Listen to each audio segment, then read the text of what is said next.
When Bashar al-Assad took over, he was an eye doctor in London. He was described as a computer-loving technocrat and an eye doctor in London. His wife is British, and people thought he might be moderate. Bashar al-Assad, there was an idea of, oh, Hafez Assad has died, and now here's his son, this, British educated potential moderate. And look how that came out. I mean, I think he met with the Queen. There's pictures of him meeting Nancy Pelosi. But it was a different time. Hello, friends, and welcome back to Highly Conflicted, where we unpack the news inside Trump world and what might be coming down next at Mar-a-Lago. Trump is not even the president yet, but he was effectively treated like he was already in office as he traveled to France over the weekend to attend the rededication of the Notre Dame Cathedral in Paris. On the sidelines of the visit, he met with French President Emmanuel Macron and Ukrainian President Volodymyr Zelensky in a trilateral meeting where, as we understand it, the three men talked about the EU, NATO, and the future of the Ukraine conflict. But less than 24 hours later, another foreign storyline crashed into Trump as rebel forces swept into Damascus, the capital of Syria, and toppled the regime of Bashar al-Assad, bringing a stunning end to the Assad family's decades-long reign. Now, euphoria around Assad's ouster is mixed in with trepidation about the future of the country. And adding to this mix, of course, Trump's embattled Defense Secretary nominee Pete Hegseth may just get enough votes to be confirmed in the Senate next year, which can make things even more uncertain for the NATO alliance. In short, Trump is about to inherit real uncertainty in the region, and how the US proceeds next will have major ramifications. Russia, for instance, still has military bases in Syria after backing Assad for decades. What will happen to those? And does this mean Russia is on the back foot, an opening that the US can exploit? And finally, will Trump and his potential next director of national intelligence, Tulsi Gabbard, who has expressed sympathies towards Russia and the Assad regime, be taken for a ride with the intelligence reports and the negotiations to come? To unpack all of these really tricky conversations to which we really don't have answers yet, it's still very, very early. But on today's pod, I'm joined by Patricia Zengerle, an award-winning correspondent for Reuters who covers national security and foreign policy from her perch on Capitol Hill. She is really some of the most thoughtful reporters on the Hill and has been covering the Senate for a very, very long time. So, Tricia, thanks for coming on. My pleasure. Thank you. Let's start with Syria.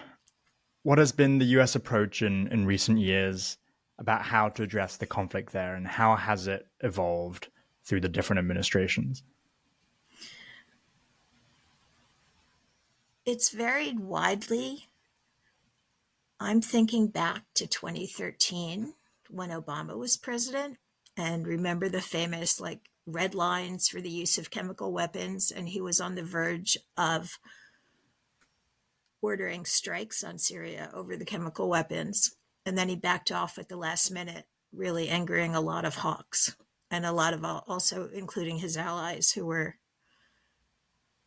they felt almost embarrassed that they were all caught up, like the Democrats had gotten in line to say, no, it's okay, this is an important thing. And then during Trump, I'd say he was probably assertive, but over the years it wound down. And with the Biden administration, Syria's been on the back burner. So as the Senate now comes back to deal with the end of Assad, and they're looking at this, a lot of people a lot of these senators who have been on Senate Foreign Affairs, Senate Armed Services, they've been there a long time. And as they come back now to DC after the break and they try and assess the situation, what is the perspective from the Senate, which of course, technically, controls kind of military spending and defense budgets through the NDAA, and then also, I guess, technically speaking, has the final say on whether to declare war, for instance. I mean, how does the Senate look at it?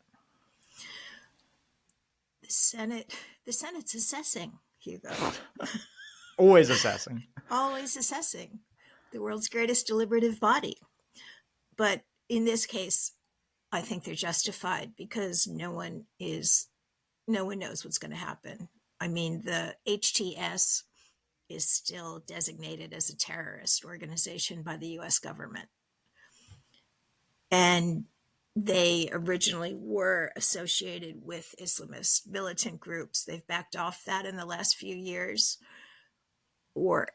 and they've been making issues saying, we want a unity government. We want everyone in together. We're done with fighting. Now we want to run the country. In Idlib, the area where they've been in power for some time, they've been having functions. They've even given out identity cards. And in Aleppo, which they took over earlier in the week, they've been trying to set up a government. People have been walking down the streets holding loaves of bread again. So they are trying to, I think the verbiage we use here at Reuters is soften their image. But if you're a US senator, you're obviously going to sit back and you're going to watch and you're going to see how it comes out, because the last thing you need is a vote to authorize to send vast amounts of money to an organization that then turns out to be, and I'm not saying this will happen, but this is US politics that turns out to be, way more radical than they're comfortable with. So the situation, in essence, is you have kind of rebels connected to the Houthis who, as I understand it, then have a terrorist designation, and yet they have ousted Assad, who the US has also been in conflict with, backed by Russia, who is also a strategic adversary. So you have a melting pot of three enemies fighting each other, and the US, I guess, now has to decide who it's going to back, to what degree, and whether the US wants to have greater influence in the region. Because up until now, the US has had no influence on Assad. It's Russia and Putin has And Iran. taken hold, and Iran. And I mean, Russia even has bases there. And from an outsider looking in, you would think, this is a prime opportunity for the US to make inroads here and try and become the strategic player in the region. Absolutely. However, what if the US makes inroads, and how do you make inroads? And then they turn out to be far more radical than than Washington's comfortable with. I mean, remember, I bet you don't remember. I'm saying that because it was so long ago. Around 2001 or 2002, exactly. When Bashar al-Assad took over, he was an eye doctor in London. He was described as a computer-loving technocrat and an eye doctor in London. His wife is British, and people thought he might be moderate. Bashar al-Assad, there was an idea of, Hafez Assad has died, and now here's his son, this, British-educated potential moderate. And look how that came out. I mean, I think he met with the Queen. There's pictures of him meeting Nancy Pelosi. But it was a different time. So there is that. But yes, I would definitely agree that this is a chance for the United States to have some influence. You've also got Turkey in the mix. And then, of course, you have Israel, which has said, Netanyahu's government has said that it was going to conduct airstrikes to wipe out Syria's heavy weapons. So it's a really potent mix. No, and it's all very uncertain. So let's just speculate here, because we're free to do so, and really, who knows anything about how the Syria situation unfolds. What would be beneficial in your view for the US to do? I mean, surely, for instance, Russian military bases in Syria, it makes sense to probably take those out, or maybe take them over. I don't know if the rebels are open to negotiating that way, because the Russians over the weekend, Putin's office issued a statement saying they wanted to enter into some sort of talks and they wanted to be part of the discussion going forward. So what is possible for the US here? And I mean, we talked about whether what they might be comfortable with, but what is possible in your view? I think what's possible, I can't imagine the United States attacking Russian military bases. That would be, even for Trump, I think that would be a little too warlike. I think what's possible is if the rebels get established, if there isn't a lot more chaos, if there aren't deaths in the streets, for the United States to find a way to send money for rebuilding, for setting up institutions, maybe aid with, a gift from the, if they need it, a gift from the United States, the people of the United States. You've seen the bags that the country sends. I mean, I was looking up some stuff, and the U.S. gives a lot of money for humanitarian relief in Syria. Since 2013, $18 billion. And last year, the fiscal year that ended in September, $1.2 billion. Hmm. So aid money, humanitarian assistance is something that the U.S. could do. And do you think, as a result of these developments, then, that Russia militarily is on the back foot? Because, I mean, they really supported Assad, right? I mean, this was almost a proxy war for them. And at the same time, they're in Ukraine. That's it. As part of that conflict. Yeah, that's it. I mean, that's it. It sure looks like Russia is so stretched with Ukraine that it just couldn't come along to fight for Assad the way that it had been, that it could after the Arab Spring. Yeah. So And how so does they're that affect the stretched. Ukraine conflict then? As far as the US is concerned, depending on what happens with Pete Hegseth's defense secretary nomination, and we will get into that, but even Republicans in the Senate, there are a lot of Republicans who have been very pro continuing to send aid to Ukraine, military aid, and weapons and money. Do you think there's now an increased appetite for that? I mean, because there is also this tension in the US where Trump's allies want to pare back funding, but there are plenty of Republicans in the Senate who see Ukraine as the US's proxy war against Russia, right?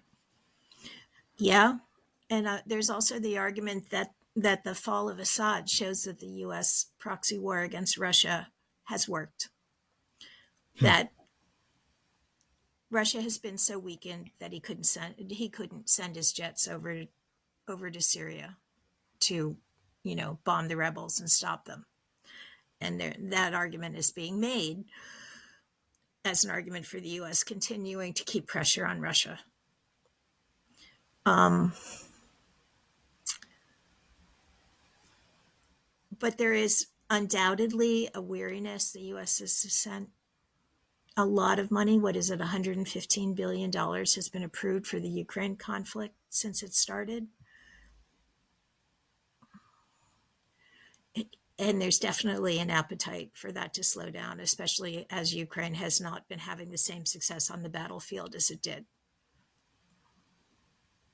And do you think that changes now that McConnell's not Senate majority or the Senate Republican leader? McConnell was a big proponent of sending resources to Ukraine.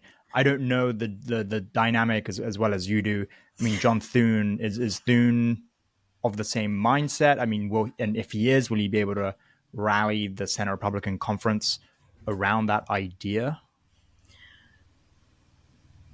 I think Thune is basically of the same mindset. Thune is not as big a talker because obviously he hasn't been the leader, but generally he's known for being quieter and not speaking out as much as McConnell.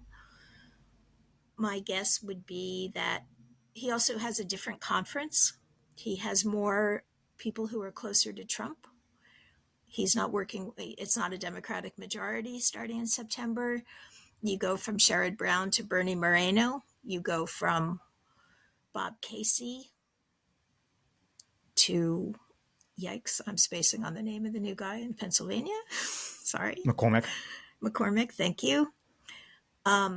So it's a big shift. And then you have Trump and Vance. And Vance was the poster man for anti-Ukraine sentiment. And I think it's going to be a lot harder. And I think there's going to be a lot of pressure not to give as much money to Ukraine.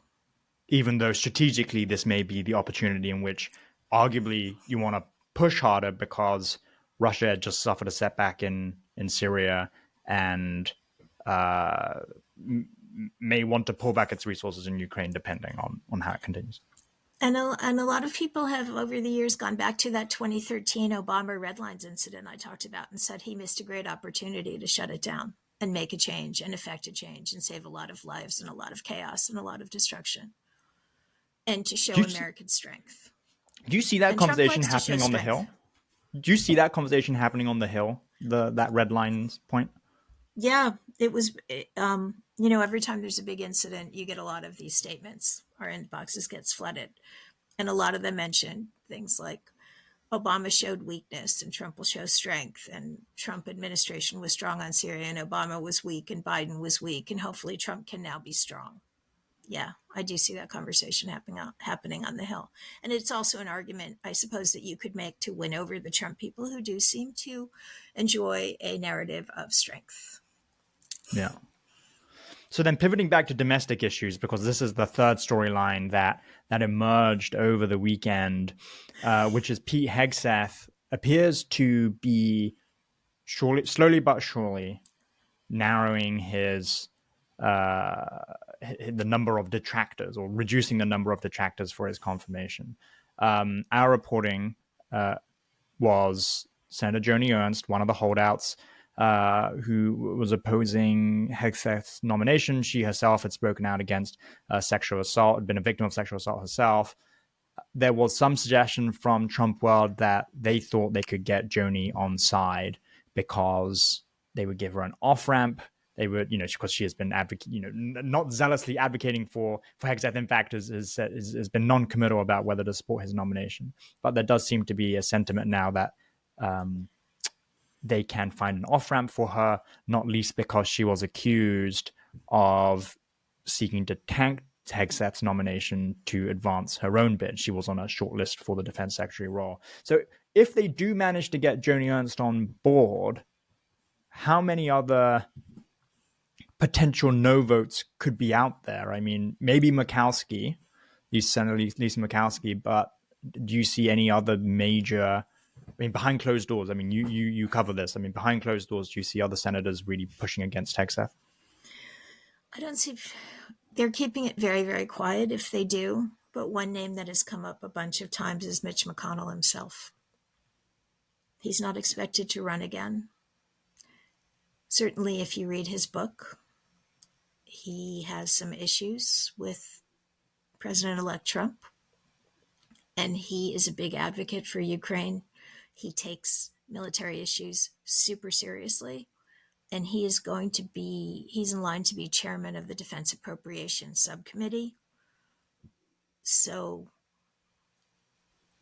I've heard, and I know you saw that he was one of the supposed 6 who got Matt Gaetz's nomination derailed. So that's one name that I've heard being bandied around. Obviously, McConnell keeps things very close to the vest for, it's his nature. And also he's been Republican leader. So it's not like he's going to go out and chat, but that's one name. So it could be McConnell, Murkowski. They need 4 though. They need 4 because three he survives because Vance can break a tie. Because Collins seems to be, on balance, pretty deferential to presidential picks, presidential cabinet picks, or has been in the past. And certainly it seems that Trump world is looking at Collins as someone whose support they may ultimately get. He's throwing... The other thing about, a lot of them, and Joni Ernst is one, she's up for re-election in 2026. And she's from Iowa, and Trump won Iowa by about 13%. And has not been one to go out there publicly before, as far as I've seen. She is known as a strong advocate for the military, particularly on personnel issues, right? And the fact that she's a sexual assault survivor, she's also described herself as a combat veteran. And you have Hegseth saying women shouldn't be in combat. So what does that say about her career? But politics are really strong, and Trump is really strong, and he's running the party. And for whatever reason, he's decided that, doesn't it feel to you like he's throwing everything behind this nomination? You know, like the appearances, the quotes, the comments, like he's all in on it. At least so far, it seems to be a lot stronger than the Tulsi Gabbard, speaking of Syria, nomination. Yeah. So that's the funny thing about Trump, was he really didn't support Hegseth's nomination that vocally during the week that he had real problems. This is when the sex assault headlines were coming out, and then the drinking, the excess drinking headlines then came out.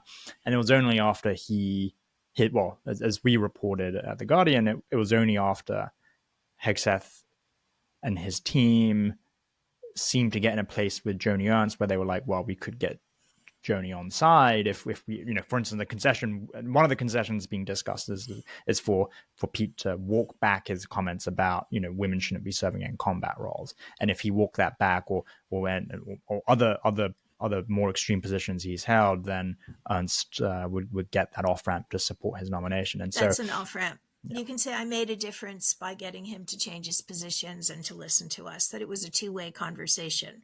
And they're meeting again just about now. It's at 2:00 today. The two of them are supposed to meet. And they brought the big guns out for this one, actually, because from what I hear, Don Jr.'s team is on the Hill for this for this meeting, and they are running a full court press on Joni to get her on board, because their reasoning goes, if you can get the sexual assault survivor to back Pete, then a lot of these allegations go away.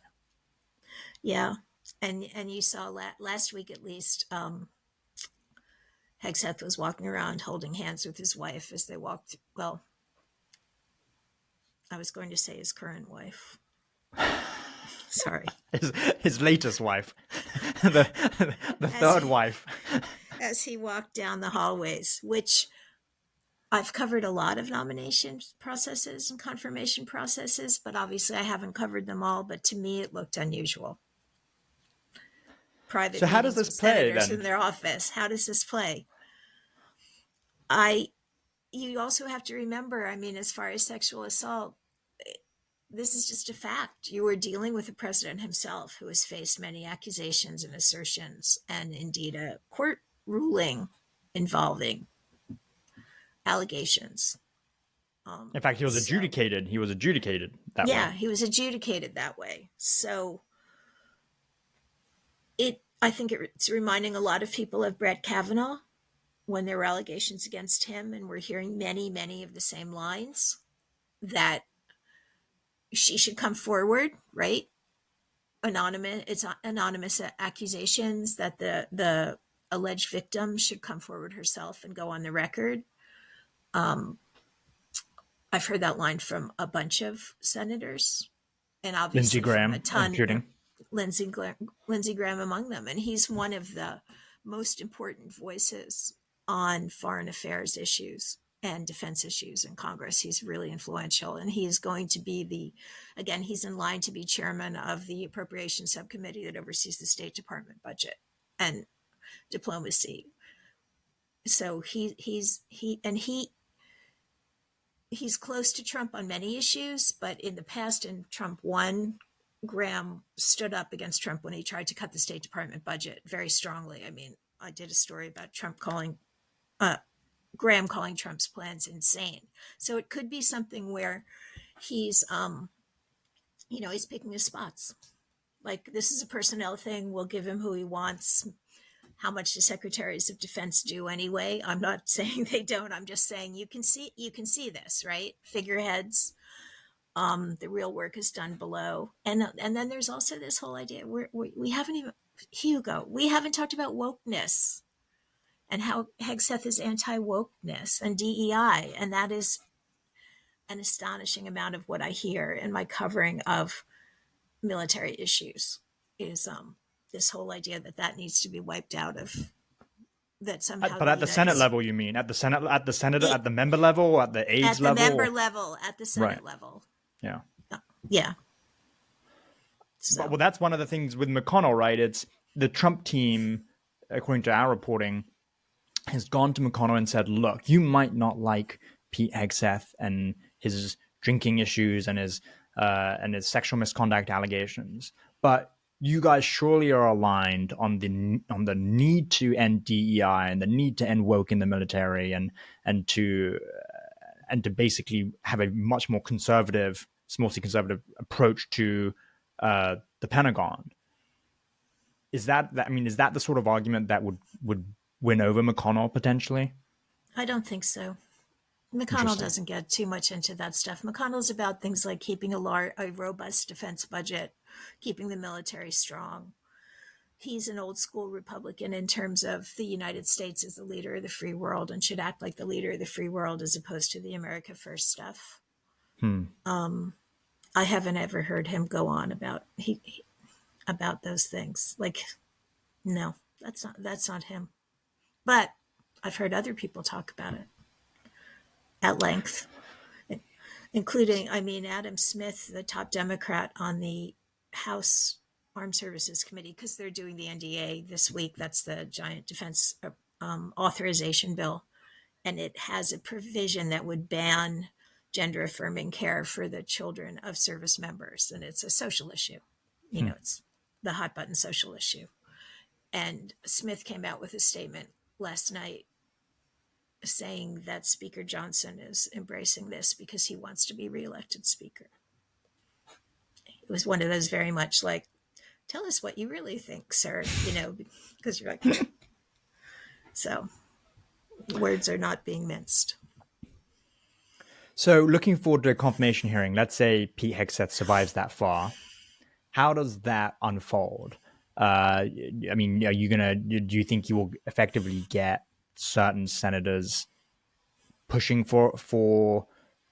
Well, you get certain senators endorsing him and trying to help him along.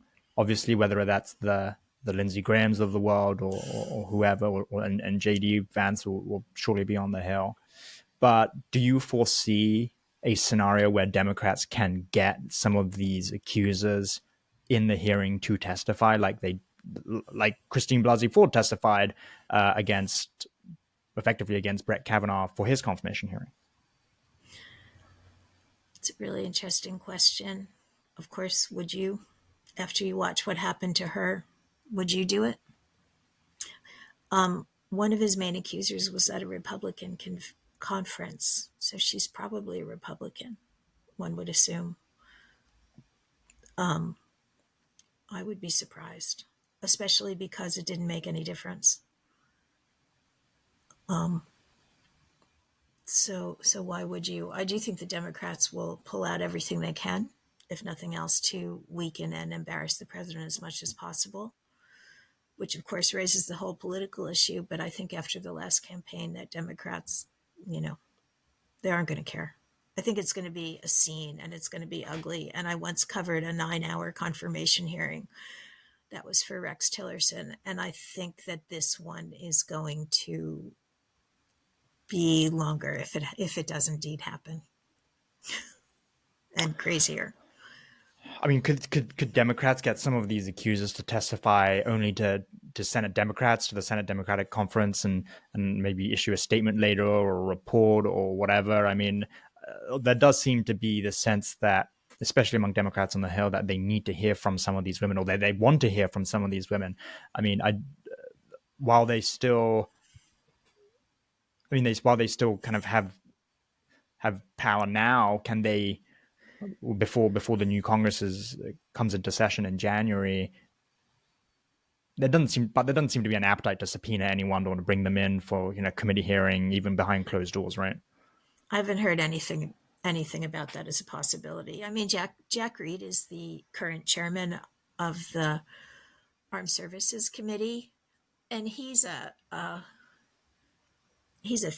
thorough senator. He's hardworking. He's conscientious, but he works a lot across the aisle, and he's not a fire breather.